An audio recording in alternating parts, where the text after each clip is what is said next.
Um estudo da história, por Arnold Toynbee, parte 12, página 159. 6. As virtudes da adversidade. Uma prova mais rigorosa. Somos levados a rejeitar a presunção popular segundo a qual as civilizações emergem quando os ambientes proporcionam condições de vida excepcionalmente fáceis, e a apresentar uma argumentação na qual defendemos o ponto de vista exatamente oposto. O ponto de vista popular é uma consequência do seguinte fato: um observador moderno de uma civilização tal como a civilização egipcíaca. E neste encadeamento de ideias, os antigos gregos foram tão modernos como nós próprios.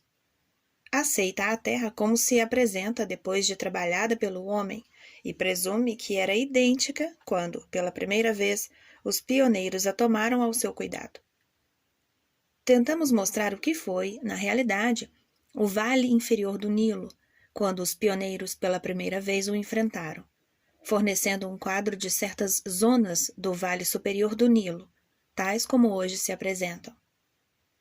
Mas esta diferença de situação geográfica pode ter impedido que a nossa explicação tenha sido inteiramente convincente. No presente capítulo, propomos-nos esgotar a discussão de nosso ponto de vista, citando casos em que a civilização começou por triunfar e, subsequentemente, fracassou no mesmo local, e em que a região, ao contrário do Egito, retornou à sua condição primitiva. América Central.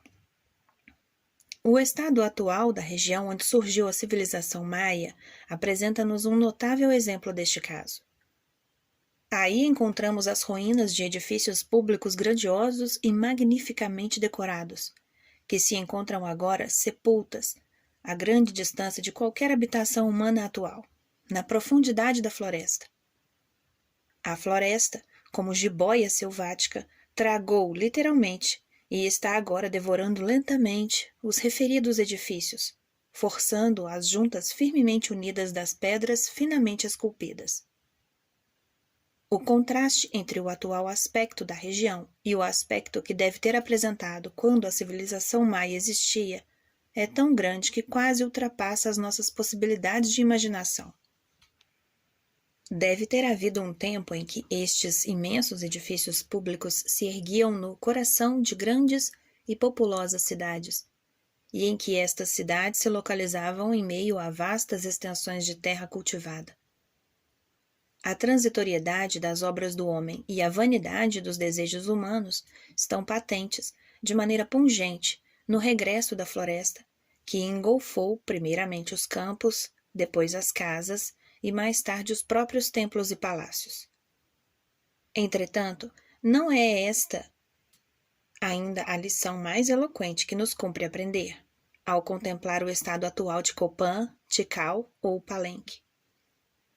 As ruínas descrevem com maior eloquência ainda a luta contra um ambiente físico em que os criadores da civilização maia se devem ter empenhado na sua época. Ao consumar a sua vingança, que revela toda a horripilância do seu poder, a natureza tropical testemunha a coragem e o vigor dos homens que, outrora, embora durante um curto período, triunfaram na empresa de a desbravarem e de a conterem à distância. Ceilão.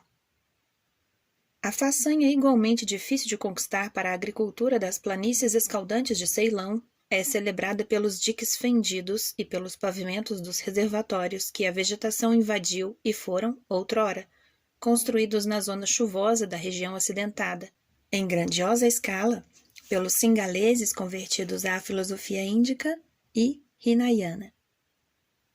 Para poder imaginar como é que semelhantes reservatórios puderam ser construídos, é necessário conhecer um pouco da história de Lanka. A ideia que infraestruturou o sistema foi simples, mas grandiosa. Os reis que construíram os reservatórios intentaram conseguir que nenhuma gota da chuva que nas montanhas caísse, com relativa abundância, alcançasse o mar sem pagar o seu tributo aos homens, no seu curso. A meio da metade sul de Ceilão existe uma vasta zona montanhosa, mas para este e norte, secas planícies se alongam numa extensão de milhares de milhas quadradas, e são atualmente habitadas por uma população de densidade insignificante. No auge da monção, quando exércitos de nuvens varridas pela tempestade se precipitam dia a dia para chocar-se com a sua força contra os montes, existe uma linha traçada pela natureza que as chuvas não são capazes de ultrapassar. Há pontos em que a linha de demarcação da zona úmida e da zona seca é tão nítida que, numa faixa de 1 milha de largura, se tem a impressão de passar de um país para outro. A linha inflete de mar a mar e parece não ser afetada nem pelos trabalhos do homem, nem pelo derribar das florestas. Contudo, os missionários da civilização índica, em Ceilão, realizaram outrora o tour de force, de compelir as forças altas batidas pela monção a fornecer água em abundância às planícies que a natureza condenara a jazer no seu abrasamento e na sua desolação. Os cursos de água que desciam dos montes foram canalizados e a sua água foi conduzida para reservatórios gigantescos, situados a um nível inferior, alguns dos quais mediam 4.000 acres de extensão. E destes reservatórios, outros canais conduziam as águas para novos reservatórios também de grande capacidade, e destes ainda para outros, mais distantes ainda. E abaixo de cada grande reservatório e de cada grande canal, havia centenas de pequenos reservatórios, cada um dos quais constituía o núcleo de uma povoação, todos eles alimentados pela zona úmida da montanha no seu longo curso. Desta forma, conquistaram gradualmente os singaleses todas, ou quase todas as planícies que hoje se encontram despovoadas.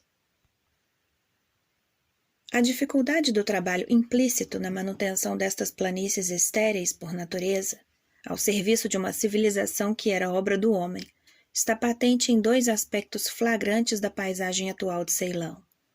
O retorno desta extensão outrora irrigada e populosa à sua primitiva esterilidade e a concentração dos atuais plantadores de chá, café e borracha na outra metade da ilha, onde a chuva cai. O deserto da Arábia do Norte. Um exemplo célebre e, na verdade, quase trivial do nosso tema é o estado atual de Petra e de Palmira, espetáculo que inspirou toda uma série de ensaios sobre a filosofia da história, a partir de Les Ruines, 1791, de Volney, em diante. Presentemente, estas antigas sedes da civilização siríaca encontram-se no mesmo estado que as antigas sedes da civilização maia, embora o ambiente hostil que delas se vingou tenha sido o ambiente da estepe afro-asiática, e não o da floresta tropical. As ruínas contam-nos que estes templos, pórticos e túmulos admiráveis devem ter sido, no tempo em que se erguiam intactos, os ornamentos de grandes cidades. E a evidência da arqueologia, que é o único meio de que dispomos para restaurar o quadro da civilização maia, acha-se reforçada, neste caso, pelo testemunho escrito de documentos históricos. Sabemos que os pioneiros da civilização siríaca que, como por encanto, fizeram surgir do deserto estas cidades, eram mestres na arte da magia que a lenda siríaca atribui a Moisés. Estes magos sabiam como fazer brotar a água da rocha seca e como orientar-se através das regiões desérticas virgens de pegadas humanas. No seu início, Petra e Palmira ergueram-se em meio à névoa de jardins irrigados, semelhantes àqueles que ainda hoje rodeiam Damasco. Mas Petra e Palmira não viviam então, como Damasco vive hoje em dia, exclusiva ou mesmo especialmente dos frutos dos seus oásis de vegetação escassa. Os seus abastados habitantes não eram horticultores, mas mercadores, que mantinham os oásis em contato com os oásis e o continente em contato com o continente, por meio de um afanoso tráfego de caravanas, de local para local, através das extensões intervalares da estepe e do deserto. O estado em que atualmente se encontram revela não só a vitória final do deserto sobre o homem, mas também as dimensões da vitória antecedente do homem sobre o deserto. Ilha da Páscoa. Num cenário diferente, podemos esboçar uma conclusão semelhante relativa às origens da civilização polinésia, deduzindo-a do estado em que se apresenta a Ilha da Páscoa. Ao tempo da sua recente descoberta, esta longínqua ilha do Sudeste Pacífico era habitada por duas raças, uma de carne e sangue e uma raça de pedra, uma população de aspecto físico aparentemente polinésio e uma população de estátuas excepcionalmente perfeitas. Os habitantes vivos da atual geração não possuem nem a arte de esculpir estátuas, como as que povoam a ilha, nem a ciência de navegar através dos milhares de milhas de mar largo que separam a Ilha da Páscoa da mais próxima ilha irmã do arquipélago polinésio. Antes da sua descoberta pelos navegantes europeus, a ilha manteve-se isolada do resto do mundo durante um lapso de tempo de duração desconhecida. Contudo, a sua dupla população de seres vivos e de figuras de pedra testemunha de maneira tão clara como as ruínas de Palmira e de Copan a existência de um passado desaparecido que deve ter sido totalmente diferente do presente. Estes seres humanos devem descender dos navegadores polinésios que esculpiram aquelas estátuas e que outrora souberam traçar a sua rota através do Pacífico, em frágeis canoas abertas, sem carta nem bússola. Difícil se tornaria admitir que semelhantes viagens tivessem constituído aventuras isoladas e que apenas uma embarcação carregada com os pioneiros da Ilha da Páscoa ali tivesse chegado, mercê de um golpe de sorte que jamais se tivesse repetido. A população de estátuas que povoa a ilha é tão numerosa que deve ter exigido o trabalho de muitas gerações para construí-las. Tudo indica a existência de um ambiente comercial em que a navegação através desses milhares de milhas de alto mar foi mantida regularmente durante muito tempo. Finalmente, por qualquer motivo que desconhecemos, o mar, depois de ter sido, outrora, atravessado pelos homens, fechou-se em torno da Ilha da Páscoa, como o deserto se fechou em torno de Palmira e a floresta se fechou em torno de Copan. As figuras de pedra, como a estátua no poema de Hausmann, houveram-se como pedra, mas os homens de carne e sangue procriaram, de geração para geração, descendentes cada vez mais rudes e mais incultos. A evidência da Ilha de Páscoa está, certamente, em flagrante contradição com o ponto de vista popular do Ocidente, que encara as ilhas dos mares do Sul como paraísos terreais, e que considera os seus habitantes como filhos da natureza, vivendo como viviam Adão e Eva antes da queda. Esta ideia errada é uma consequência da presunção de que uma parcela do ambiente polinésio constitui a sua totalidade.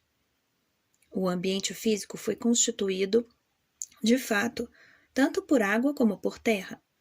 Água que lançou um formidável répito a todos os seres humanos que tentaram atravessá-la, sem para isso dispor de quaisquer meios mais perfeitos do que aqueles de que tinham dispostos os polinésios. Foi replicando valorosa e triunfantemente ao répito do estranho salgado mar, com a realização do tour de force, de um tráfego marítimo regular de ilha para ilha, que os pioneiros conquistaram a possibilidade de pôr pé sobre as nesgas de terra seca que se encontravam dispersas pela solidão aquática do Pacífico, quase tão esparsas como as estrelas que polvilham o espaço. Nova Inglaterra. Antes de encerrar esta revisão das reversões às primitivas condições da natureza, o autor desta obra pode outorgar-se a permitir de citar dois exemplos, um deles um pouco à margem do nosso caminho e o outro excessivamente evidente, que ocorre ter tido a oportunidade de observar pessoalmente.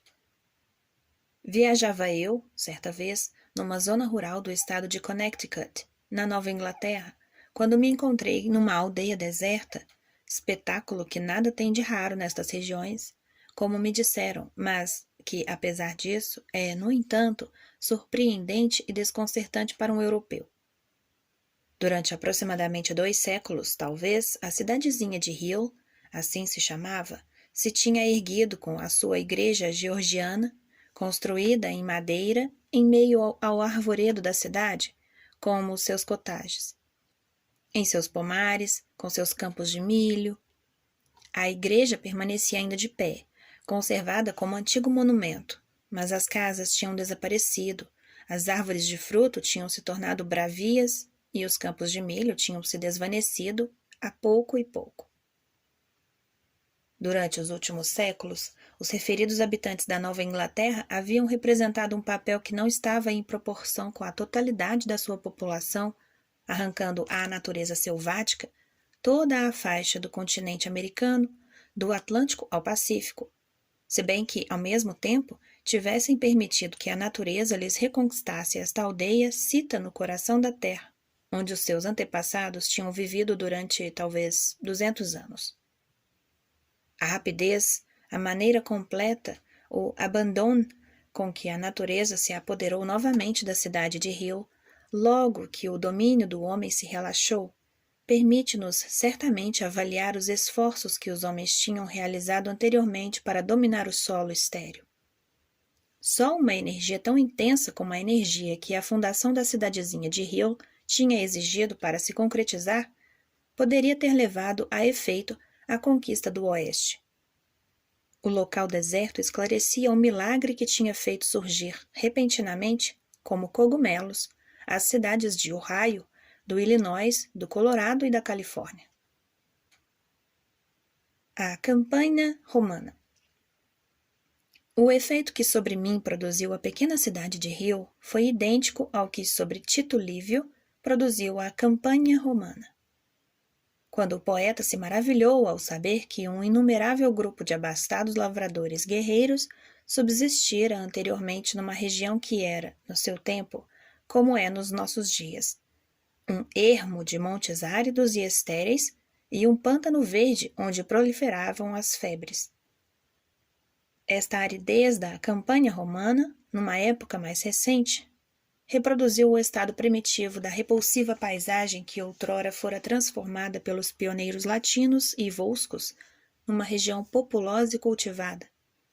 E a energia gerada durante o processo que determinou o despertar deste estreito pedaço agreste do solo italiano foi a mesma energia que mais tarde conquistou o mundo, do Egito à Bretanha. Pérfida Capua. Depois de ter estudado o caráter de certos ambientes que foram, na realidade, cenários de gênesis de civilizações ou de outro gênero de realizações humanas, e depois de ter chegado à conclusão de que as circunstâncias que proporcionaram ao homem não foram fáceis, antes, pelo contrário, seja-nos permitido passar agora a um estudo complementar. Ao empreender este estudo, cumpre-nos distinguir dois aspectos diferentes. O primeiro diz respeito ao fato de uma população ser introduzida num ambiente fácil após ter vivido num ambiente difícil.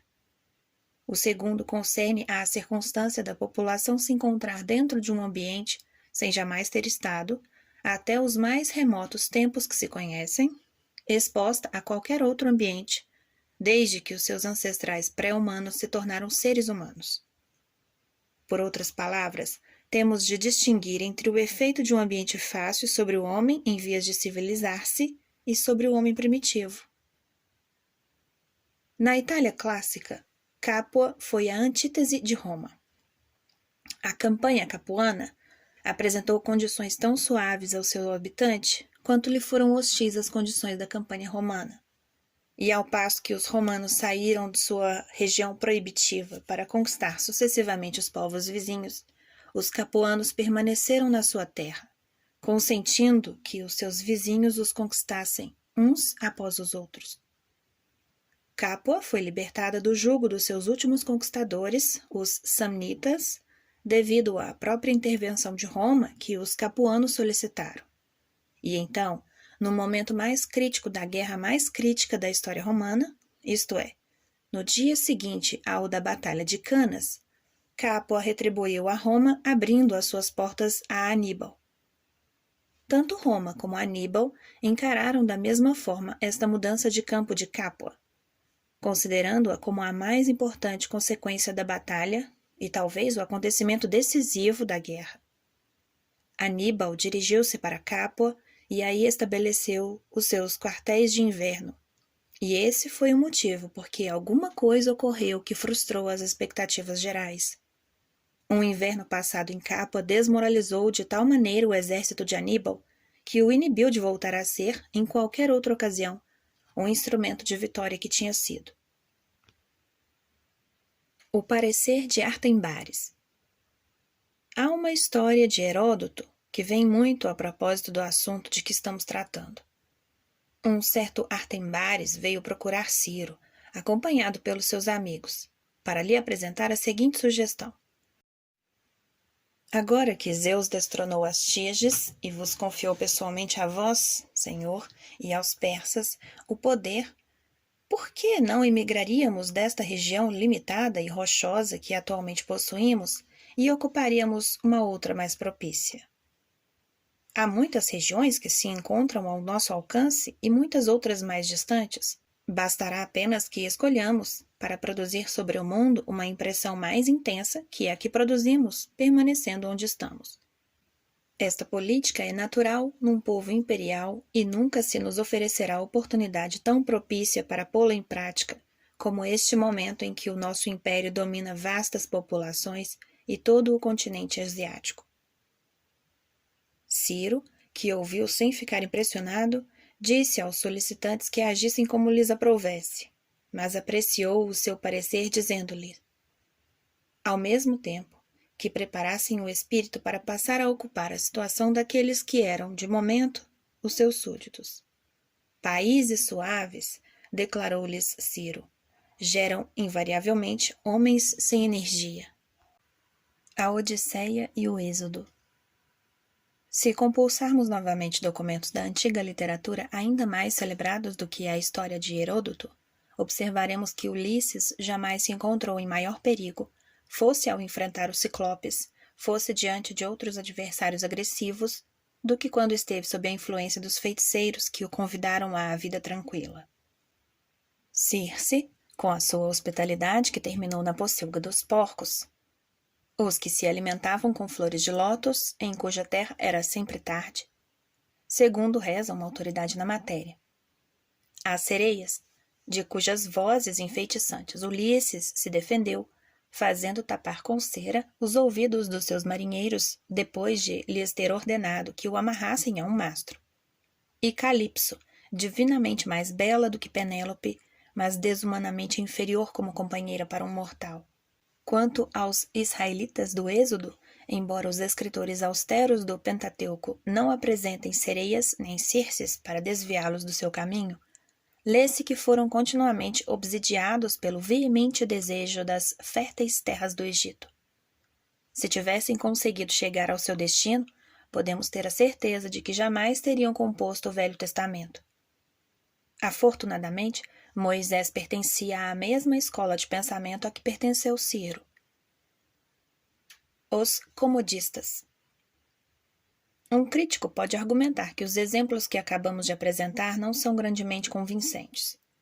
É evidente, dirá, que qualquer população que for transferida de um condicionalismo severo para um condicionalismo de vida fácil se adulterará, da mesma forma que um homem faminto que coma até saciar-se completamente. Mas que é lícito supor que aqueles que desde sempre usufruíram de um condicionalismo de vida fácil, dentro desse condicionalismo realizem um bom trabalho. Cumpre-nos regressar, portanto, à segunda das situações que anteriormente distinguimos, a situação da população que vive num ambiente de vida fácil e que, tanto quanto saibamos, nunca viveu em outro ambiente. Neste caso, o fator perturbante da transição acha-se eliminado, e ficamos aptos a estudar o efeito das condições da vida fácil, consideradas em absoluto. Aqui transcreveremos um quadro autêntico dessa vida que vivem os habitantes de Nyasaland, tal como foi contemplado há meio século por um observador ocidental. Ocultas em qualquer ponto destas florestas sem fim, como ninhos de pássaros num bosque, acham-se várias aldeias nativas que vivem sob o terror umas das outras e dos negreiros, seus adversários comuns. E aí, na sua simplicidade virgem, habita o homem primitivo, sem vestuário, sem civilização, sem instrução, sem religião. filho genuíno da natureza, que não pensa, que não tem preocupações e que vive satisfeito. Aparentemente, este homem é completamente feliz. Praticamente não alimenta aspirações.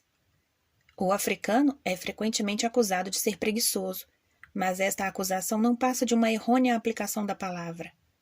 Ele não necessita de trabalhar. Rodeado como está de uma natureza tão generosa, seria injustificável que trabalhasse. A sua indolência, portanto, faz parte dele mesmo, exatamente como o seu nariz chato. E há tanta razão para censurá-lo por este motivo, como para censurar a lentidão da tartaruga. Charles Kingsley, autor que viveu no tempo da Rainha Vitória, expoente da vida enérgica que preferia o vento nordeste ao vento sudoeste, escreveu uma pequena narrativa intitulada História da grande e famosa nação dos comodistas, que se destacou na terra do trabalho árduo, porque os seus habitantes queriam passar o tempo todo tocando berimbau. Os habitantes da referida nação cumpriram a sua punição, degenerando em gorilas. É curioso observar as atitudes diferentes assumidas pelo poeta helênico e pelo moderno moralista ocidental, para com aqueles que se alimentavam com flores de lótus. Para o poeta helênico, tanto o saboreador de flores de lótus como a sua terra de lótus são mais formidavelmente atraentes e constituem uma cilada do demônio na senda da civilização grega. Kingsley, em contraste, descreve a atual atitude britânica, considerando os seus comodistas com reprovação tão desdenhosa que os imuniza do seu poder de atração, e classifica positivamente como um dever anexá-los ao Império Britânico, não para benefício dos ingleses, evidentemente, mas para benefício dessas criaturas, e para que se torne possível fornecer-lhes um par de calças e uma Bíblia. O que nos cumpre, porém, não é nem aprovar, nem reprovar, mas compreender. A moral da história encontra-se nos primeiros capítulos do livro de Gênese, só depois de Adão e Eva terem sido expulsos do seu jardim edênico de lótus. É que os seus descendentes começaram a conceber a agricultura, a metalurgia e os instrumentos musicais. Final da leitura da parte 12. Paramos na página 173.